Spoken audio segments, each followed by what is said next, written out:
ሁላችንም እንደምናስታውሰው ጥቅምት 24 2013 አማጺ ጁንታው ጉልበቱንና ዕውቀቱን ብቻ ሳይሆን በቀንና በሌሊት በብርድና በፀሐይ በጉድጓድ ውስጥ እየኖረ እኛን በሞቀ ቤት እንድንኖር ያደረገንን ራሱ ሕይወቱን አሳልፎ እየሰጠ የኢትዮጵያውያንን ሕይወት የሚታደገውን ከምትከፈለው ዝቅተኛ ደሞዙ ሳይቀር ትምህርት ቤት የጤና ተቋማትና ሌሎች ህብረተሰቡን የሚጠቅሙ መሰረተ ልማቶችን እየሰራ ከ20 ዓመት በላይ ቤተሰብ ሆኖ ሲያገለግል የነበረውን የሀገር መከላከያ ሰራዊትን ወይም የሰሜን ዕዝን ከወገንና ከዘመድ ጋር በሀገሬ ላይ ነኝ ብሎ በተኛበት ማንጅራቱን እየቆረጡ የጣሉ የናጡት ነካሽ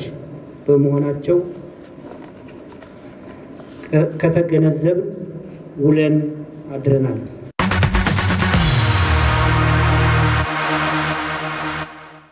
ጤና ይስጥልኝ።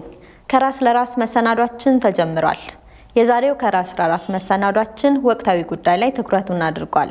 ሀገራችን የህልውና ጦርነት ላይ ትገኛለች። በህልውና ጦርነቱ ላይ ደግሞ በርካታ የመከላከያ ሰራዊት ድጋፍ ያስፈልጋቸዋል። ተቋማት እነዚህን የመከላከያ ሰራዊቶች ድጋፍ ለማድረግ እንቅስቃሴ እያደረገ ይገኛል። የቁሳቁስ የሞራል እንዲሁም እዛው ግንባር ድረስ በመዝመት ድጋፎችን እያደረገ ይገኛል። የገቢዎች ሚኒስቴር እያደረገ ያለውን ድጋፍ የተመለከተ ቆይታ ይኖረናል። አብራችሁን ቆዩ።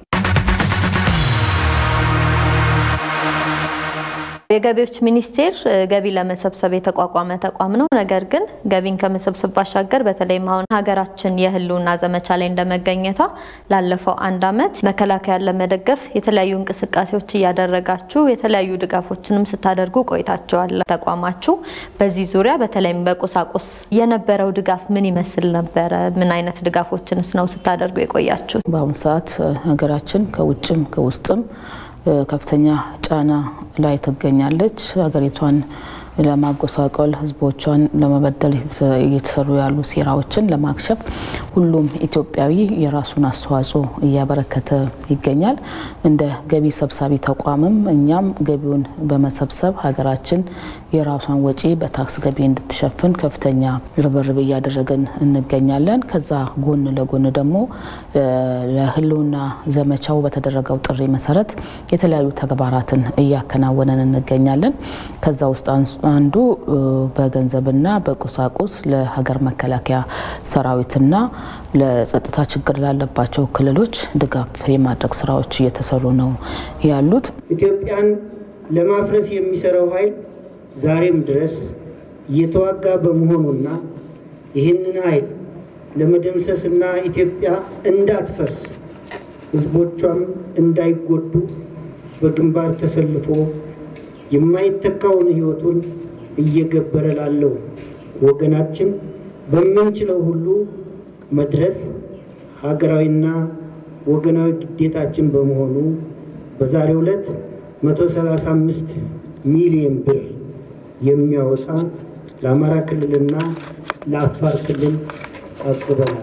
በገንዘብ ድጋፍ ስንመለከት የገቢዎች ሚኒስቴር የጉምሩክ ኮሚሽንና የብሔራዊ ሎተሪ አስተዳደር ሰራተኞች የአንድ ወር ደሞዛቸውን ወደ 77 ሚሊዮን ብር የሚገመት ድጋፍ አድርገዋል።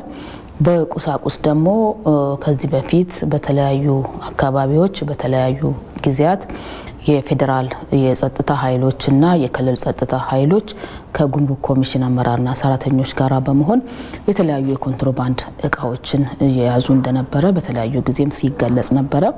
እነዚህ የኮንትሮባንድ እቃዎች ከህዝብ የተሰረቁ ስለሆነ መልሰው ለህዝብ ለሀገር መሆን አለባቸው የሚል መርህ ይዘን ለተለያዩ አካላት ድጋፍ ስናደርግ ቆይተናል። አሁን ደግሞ በተለይ ለህልውናው ዘመቻው ህይወቱን እየገበረ ላለው ለሀገር መከላከያ ሰራዊት ድጋፍ ማድረግ አለብን ብለን እስካሁን ድረስ ለሀገር መከላከያ ሰራዊት ለክልል ጸጥታ ኃይሎች በተለይ ደግሞ የጸጥታ ችግር ላለባቸው ክልሎችና ለተፈናቀሉ ወገኖች ወደ 340 ሚሊዮን ብር የሚገመት ቁሳቁስ ድጋፍ እያደረገን እንገኛለን። በዚያ ግንባር እየተዋጋ ላለው የሀገር መከላከያ ሰራዊት ከአማራ ክልልና ከሌሎች ክልሎች ተውጣጣው ለመጡ ልዩ ኃይሎችና ሚኒሾች እንዲሁም ኢትዮጵያን ለማዳን ግንባር ላይ እየተዋደቀ ላለው ኢትዮጵያውያን ድጋፍ እንዲሆን ከማሰብ በአማራ ክልል አማካኝነት እንዲተላለፍ ወስነናል። ሰሜን ምስራቃዊ ትግራይ ወይም ደግሞ ሰሜን አፋር ላይ እንደዚሁ ትግራይን በሚያዋስኑ የአፋር አካባቢዎች ህግ ለማስከበር ክልሉ የሚወስዳቸውን እርምጃዎች እና በዚህ ምክንያት የሚፈናቀሉና የሚጎዱ ዜጎችን ለማገዝ እንዲቻል 52.5 ሚሊዮን የተለያዩ አልባሳት፣ ጫማዎች፣ ስኳር፣ ዘይትና ፓስታ እንደዚሁም ሮዝ የመሳሰሉ የምግብ ቁሳቁሶችን በድጋፍ አቅርበናል። በድምሩ 135.2 ሚሊዮን የሚገመቱ የተለያዩ ቁሳቁሶችን በድጋፍ አቅርበናል ማለት ነው።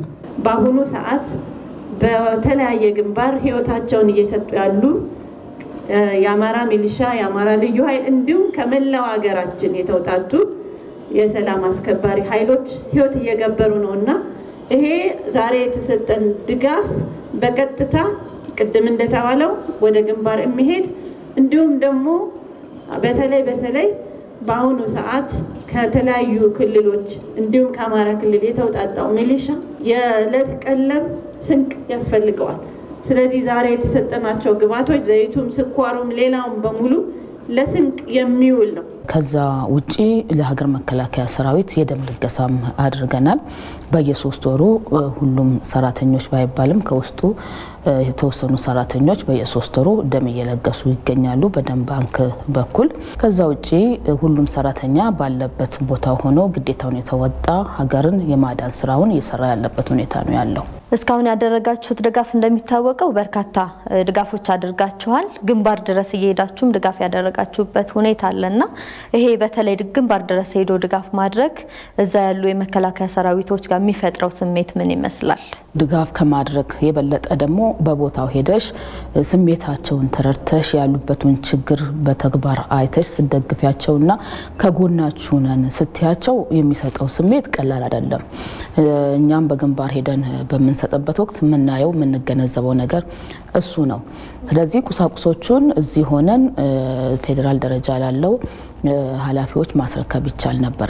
ግን በግንባር ሄደሽ ችግሩን በደንብ ተረድተሽ ውስጣቸው ያለውን ስሜት እያየሽ ስትሰጪና ከጎናችሁ ነን ስትይ ደግሞ ያለውን ስሜት ከፍተኛ ስሜት ነው የሚፈጥረው። የበለጠ ተነሳሽነት በውስጥሽ ይፈጥራል።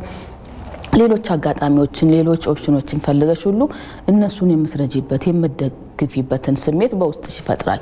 እነሱ ህይወት ነው እየገበሩ ያሉት። እኛ ደግሞ በቢሮ ውስጥ ቁጭ ብለን በመንሰራው በተሰጠን ኃላፊነት ቦታ ላይ ደግሞ በምን ያህል ብቃት ስራችንን መስራት እንዳለብን የበለጠ ተገንዝበን የምንመጣበትና ለሀገር የሚከፈለው መስዋዕትነት ለሀገር ፍቅር የሚሰጠው መስዋዕትነት ምን ያህል ደረጃ ላይ እንዳለ የምንገነዘብበት ሁኔታ ነው ያለው። ከዛ መተን ደግሞ ለሰራተኞቻችን እነሱ ህይወታቸውን እየገበሩ ነው። እናንተ ደግሞ ስራዎቻችሁ ላይ በጥራት በብቃት የማገልገል ለግብር ከፋዎች ደረጃውን የጠበቀ አገልግሎት በመስጠት ኃላፊነታቸውን እንዲወጡ የማስገንዘብ ስራዎች በመስራት ከዛ እኩል ባይሆንም በተሻለ አገልግሎት ደግሞ ግብር ከፋዎቹን ለማገልገል ተነሳሽነት የሚፈጥርበት ሁኔታ እንዳለ እያየንበት ያለ ነገር ነው። ከምታደርጉት የቁሳቁስ ድጋፍ በተጨማሪ በርካታ ሰራተኞች ወደ ግንባር ሄደው የዘመቱበት ሁኔታ አለ። ይሄ ምን አይነት ስሜት ይፈጥራል ሰራተኞች ላይ? ዛስ ያለው ሁኔታ ምን ይመስላል? እኛ በስራ ላይ ሆነን ኃላፊነታችንን እየተወጣንበት ያለበት ሁኔታ አለ። ከዛ የበለጠ ኮሚትመንት ወስዶ ደግሞ ግንባር ድረስ ሄጄ የለውና ዘመቻውን መቀላቀል አለብኝ ብለው የወሰኑ ከ11 በላይ የሚሆኑ ሰራተኞች በክብር ሸኝተናቸዋል ማለት ነው።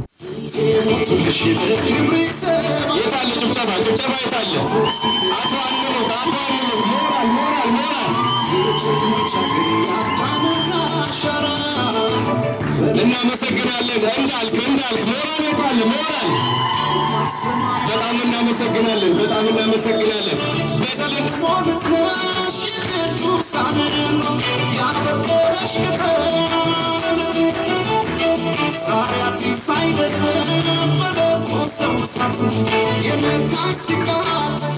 ውስጤ አገሬን ማገልገል የሚገባኝ ነገር ምን እንደሆነ ሁሉ ጊዜ አስበዋለሁ። ለዚህ ድል ከበቃው ግን እኔ መዝመት ለኔ ህይወት መስጠት ቀላል ነገር ነው። ከምንም በላይ ከቤተሰብም ከልጅም ከሚስትም ሀገር ትበልጣለች የሚል ተልዕኮ እየተሰጠኝ ነው ያደጉ። ክብር ሚኒስትራችንን ጨምሮ እዛ የህልውና ዘመቻውን የሚቀላቀሉ ሰራዊቶችን በማሰልጠንና ድጋፍ በማድረግ እሳቸውም እዛ ግንባር ድረስ የሄዱበት ሁኔታ ነው ያለውና የገቢዎች ሚኒስተር እኔ ያው ተቋም መሰራበት ተቋም ስለሆነ ብቻ ሳይሆን በጣም በሚገርም ሁኔታ በተለያየ መንገድ የህልውና ዘመቻውን ለመቀላቀልም ለህልውና ዘመቻው የሚደረጉ ድርጊቶችን ተግባራትን የመደገፍ ስራዎች በተለያየ መልኩ እየተደረጉ ያሉበት ሁኔታ ነው ያለው። ጀግና የመከላከያ ሰራዊታችን ባለው ከፍተኛ ተጋድሎ እስካሁን ያስቀጠለ ኑሯል። አሁን በተለያየ መልኩ ድጋፍ ያስፈልገዋል። እኔ እዚሁኜ በሐሳብ በገንዘብ መደገፉ ብቻ ለኔ ያምሮ ረፍት ነስቶኛል። ስለዚህ የሚዋደቁት ጋር አብሬ ተዋድቄ ዳገት ቁልቁለቱን ከሚወርዱት ጋር አብሬ ወጥቼ ወርጄ ይሄንን መጋፈጥ አለብኝ። ትልቅ ስራ ይሰራል የኛ መስሪያ ቤት የጀርባ አጥንት ነው። ነገር ግን ታክስ መሰብሰብ ብቻ አይደለም አለን። እኛም አብረን መነሳት መጓዝ መውደቅ ለሀገራችን ማድረግ እንደምንችል ለማሳየት ነው ዋናው ዓላማችን። የሀገራችንን ፍቅር ቢሮ ላይ ቁጭ ብሎ በማገልገል ብቻ የማይገለጽ መሆኑ ብዙ ተውረዶችን አብረን መጋራት ለሀገራችን ስንል ማንከፍለው መስዋዕትነት እንደሌለ ይሄ ስሜቴ ስላለ መስሪያ ቤቴን ወክዬ መሄድ እንዳለብኝ ስለወሰንኩ ከሄዱ ጓዶቻችን በተጨማሪ እዚህ የምንቀረው ትልቅ ኃላፊነት አለብን። ይሄን ኃላፊነት በተገቢው እንወጣ። ለመከላከያ ሰራዊታችንም ከኋላ ሆነን አንደኛው እነሱ የህይወት መስዋዕትነት ሲከፍሉ እኛ ደግሞ ለልማት የሚውለውን ገቢ ከመሰብሰብ በተጨማሪ የነሱንም መደገፉ አስፈላጊ ስለሆነና ለልማት እነሱ ተዋግተው ነፃ ሲያወጡን ደግሞ ከኋላ ልማቶቻችንም መሄድ ስላለባቸው ለዚህ ትልቅ አስተዋጽኦ እንድናደርግ በዚሁ አጋጣሚ ላሳስባችሁ እወዳለሁ። እንዳነሳ ነው ሰራተኞች ግንባር ድረስ ሸኝተናል። ድጋፎችን ግንባር ድረስ ሄደን እየሰጠን እየደገፍን ነው ያለነው። በየ3 ወሩ ደም እየለገስን ነው ያለነው። ሰራተኛው የአንድ ወር ደሞዙን በማዋጣት ድጋፍ አድርጓል። በአጠቃላይ የህልውናው ዘመቻው ኢትዮጵያን የማዳን ስራው እስኪጠናቀቅ ድረስ የገቢዎች ሰራተኞች የገቢዎች አመራር እንዲሁም ተጠሪ ተቋማት ጉምሩክ ኮሚሽንም ብሔራዊ ሎተሪም በቀንነትና በኢትዮጵያን እናድን መንፈስ ሁሉም በተግባር ስራ ላይ ያለ መሆኑ ለማሳት ፈልጋለሁ።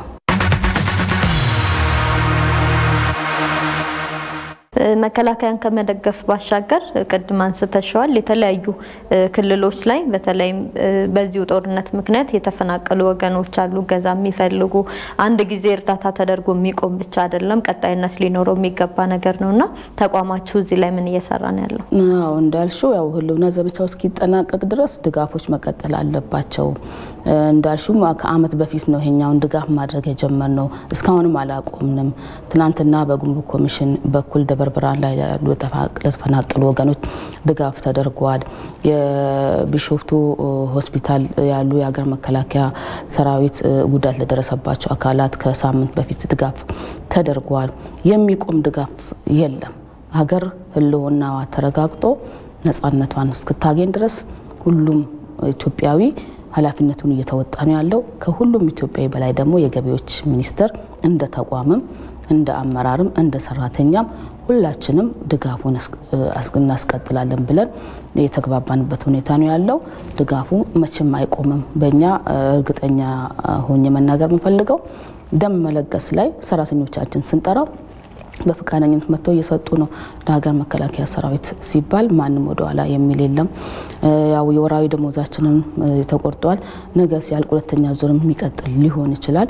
ሁሉም ሰራተኛ በፍቃደኝነት የመከላከያ ሰራዊትን የመደገፍ ስራ ላይ በብቃት እየተወጣ ያለበት ሁኔታ ነው ያለውና ድጋፉ አይቆምም፣ እንቀጥላለን። ሰራተኞች የወር ደሞዛቸውን ሰጥተዋል። በየ3 ወሩ የደም ልገሳ እያደረጉ ነው የሚገኙትና ይህን ድጋፍ በማድረጋቸው ሰራተኞች ላይ የፈጠረው ስሜት ምን ይመስላል? ምን አይነት ስሜት አለ? እውነት ለመናገር ሰራተኛውን በተለይ ደግሞ ወራዊ ደሞዙን እንዲያዋጣ በመናወያይበት ወቅት ምንም ሳያንገራገር በፈቃደኝነት ደሞዙን ያሰጠበት ሁኔታ ነው ያለው። ይሄ ትልቅ ተነሳሽነት ነው። እዚህ ጋር የኑሮ ውድነት አለ፣ በተለያየ መንገድ ወጪ በዛበታል። ትንሽ ደሞዝ ያለውም ትልቅ ደሞዝ ያለውም የማዋጣት ስሜቱን ስታዩ በጣም የሚያስደስት ነው። ከሀገር የሚበልጥ ነገር የለም። ሀገር ሰላም ከሆነች ሰርተን ነገም የበለጠ ማግኘት እንችላለን። ሀገር ሰላም ከሆነች ነው ይሄኛውንም ደሞዝ ማግኘት የምንችለው በሚል ስሜት ሁሉም ሰራተኛ በፈቃደኝነት ደሞዙን የቆረጠበት ሁኔታ፣ ስሜቱን ያሳየበት ሁኔታ፣ ተነሳሽነቱን ያየንበት ሁኔታ በጣም የሚያስደስት ነው። ስለዚህ ሰራተኞቻችን ከምን ጊዜውም በላይ ለሀገር መከላከያ ሰራዊት ድጋፍ በማድረግና የሀገር ህልውናን ለመጠበቅ ያላቸው ተነሳሽነት የጎላ ነው ማለት ይቻላል። በርካታ ተቋማት የቁሳቁስ ድጋፍ እያደረጉ ነው ለመከላከያ ሰራዊት፣ ለተፈናቀሉ ወገኖች እንዲሁም የደም ልገሳ ወራዊ ደሞዝ እስከመስጠት ድረስ ድጋፍ እየተደረገ ነውና ከግብር ከፋዮችስ ምን ይጠበቃል? ግብር ከፋዮች ምን ማድረግ አለባቸው? ይሄን የህልውና ዘመቻ ሀገራችን የገባችበትን የህልውና ዘመቻ ለመወጣት ከግብር ከፋዮች ምን ይጠበቃል? እንግዲህ ዋናው ከኛ ጋራ ተያይዞ መነሳት ያለበት ጥያቄ እሱ ነው። እንዳልኩሽ ሰራተኞች ተቋሙን በተለያየ መንገድ የህልውና ዘመቻውን እየደገፈ ነው ያለው። ሀገራችን ደግሞ በአሁን ሰዓት ወጪ በዝቶባታል። ወጪ እንደበዛባት ደግሞ ወጪዋን ደግሞ ምትሸፍንበት ገቢ ያስፈልጋታል። የውስጥ ወጪዋን በታክስ ገቢ ለመሸፈንም ታቅዶ የተሰራ ባለበት ሁኔታ ተጨማሪ ወጪዎች ደግሞ በጸጥታ ችግር እያጋጠሟት ነው ያሉት። ስለዚህ ከበፊቱ የበለጠ ገቢ የሚያስፈልግባት ሰዓት ላይ እንገኛለን። ከውጭ ጫናም ከውጭ ዕዳም ተላቃ የተጠናከረች ሉዓላዊነቷ የተረጋገጠ ሀገር እንድትሆን የራሷን ገቢ በተጠናከረ መልኩ መሰብሰብ ይጠበቅባታል። ለዛ ደግሞ ትልቅ አስተዋጽኦ የሚያበረክቱት ግብር ከፋዮቻችን ናቸው። እስካሁን ባለውም ሂደት የተሻለ ስራዎች ተሰርተዋል። በአራት ወሩም የገቢ አፈጻጸማችን በጣም የተሳካ ነው። ለዚህ አስተዋጽኦ ያበረከቱት ግብር ከፋዮቻችን ናቸው። ታማኝ ግብር ከፋዮቻችን በመብዛታቸው፣ ታማኝ ግብር ከፋዮቻችን ግብራቸውን በወቅቱ አሳውቀው በመክፈላቸው እስካሁን ድረስ የአራት ወር አፈጻጸማችን የተሻለ አፈጻጸም የተመዘገበበት ሁኔታ የሆነበት በዚህ ምክንያት ነው። ስለዚህ ነገም እቺ ሀገር የሚያስፈልጋትን ገቢ በአግባቡ እንድሰበስብ በተለይ ደግሞ በአመቱ 360 ቢሊዮን ብር ገቢ ለመሰብሰብ ነው ያሰብነውና እሱ እንዲሳካ አሁን በተጀመረው ልክ ግብር ከፋዮቻችን ግብራቸውን በወቅቱ አሳውቆ የመክፈል ባህላቸው ተጠናክሮ መሄድ አለበት። ከምን ጊዜውም ደግሞ ሀገራችን ከነሱ ትልቅ ነገር ትጠብቃለች። ሁሉም ግብር ከፋይ በታማኝነት በሀገር ወዳድነት ስሜት ግብሩን በወቅቱ መክፈል አለበት። ያ ከሆነ የሀገራችን ህልውና ሊረጋገጥ ይችላል። በገቢው ዘርፍ የማንንም እርዳታ አንጠብቅም፣ የማንንም ደጅ አንጸናም። ስለዚህ ግብር ከፋዮቻችን በወቅቱ ግብራቸውን እንዲከፍሉ ትልቅ ኃላፊነት አለባቸው። በዛ ልክ ደግሞ የሰራተኛው የተቋሙ ሰራተኛ ደግሞ ግብር ከፋዩ የሚፈልገውን ደረጃውን የጠበቀ አገልግሎት በመስጠት ግብር ከፋዩን ማገልገል አለበት። ቀደም እንዳልኩሽ ጥሩ ነው ያለው ነገር ተነሳሽነቱ አለ። በተለይ ቅርንጫፎች አካባቢ ከቅዳሜና ከሰኞ እስከ አርብ እስከ 1 ሰዓት የሚሰራበት ጊዜ አለ። ቅዳሜ ሙሉ ቀን የሚሰራበት ጊዜ አለ። በታታሪነት በተነሳሽነት ሁሉም ሰራተኛ አገልግሎት እየሰጠ ነው የሚገኘው። በዛው ልክ ግብር ከፋዮቻችንም ግብራቸውን አሳውቀው እንዲከፍሉና በተባበረ ክንድ በጋራ ሆነን እችን ሀገር ከዕዳ ከብድር ጫና ነፃ አድርገን ሉዓላዊነቷ የተረጋገጠ ኢትዮጵያን ለመመስረት ግብር ከፋዮችም ግብር ሰብሳቢ ተቋምም ትልቅ ኃላፊነት አለበት ብዬ አስባለሁ። ስለነበረን ቆይታ በጣም አመሰግናለሁ። እሺ፣ አመሰግናለሁ።